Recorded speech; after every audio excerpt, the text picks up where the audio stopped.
ગબ્બર તરીકે ઓળખાતા ભારતીય ક્રિકેટ ટીમનો ભૂતપૂર્વ ઓપનિંગ બેટર શિખર ધવન આ દિવસોમાં નેપાળ પ્રીમિયર લીગમાં રમી રહ્યો છે. શિખર ધવન એનપીએલમાં કરનાલી યેક્સ ટીમનો ભાગ છે. તો એનપીએલની પહેલી મેચમાં ધવન માત્ર 14 રન બનાવીને આઉટ થઈ ગયો હતો, પરંતુ બીજી મેચમાં તેણે પોતાની ગબ્બર સ્ટાઇલમાં જોરદાર પ્રદર્શન કર્યું હતું. કાઠમંડુ ગુરખાજ ગામે રમાયેલી મેચમાં શિખરે ઘણા છગ્ગા અને ચોગ્ગા ફટકારીને 72 રનની અણનમ ઇનિંગ રમી હતી. જો કે તે પોતાની ટીમને જીત તરફ લઈ જઈ શક્યો ન હતો.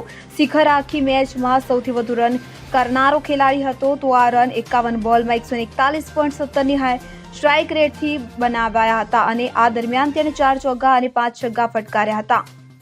મહત્વનું છે કે એનપીએલ પહેલા શિખર ધવન થોડા સમય માટે ક્રિકેટથી દૂર રહ્યો હતો. એનપીએલમાં ભાગ લેતા પહેલા ધવને આ વર્ષે 9 એપ્રિલે પંજાબ કિંગ્સ માટે છેલ્લી મેચ રમી હતી. શિખર ધવન આઈપીએલ 2024માં માત્ર 5 મેચ જ રમી શક્યો હતો અને તે પછી તેને ઈજાના કારણે બહાર બેસવું પડ્યું હતું. 24 ઓગસ્ટ 2024ના રોજ શિખરે ક્રિકેટમાંથી નિવૃત્તિ લેવાની જાહેરાત કરી હતી. શિખર ધવને ભારત માટે કુલ 34 ટેસ્ટ, 167 વન ડે અને 68 ટી20 આંતરરાષ્ટ્રીય મેચ રમી છે. ધવને ત્રણેય ફોર્મેટમાં અનુક્રમે 2315, 6793 અને 1759 રન બનાવ્યા છે.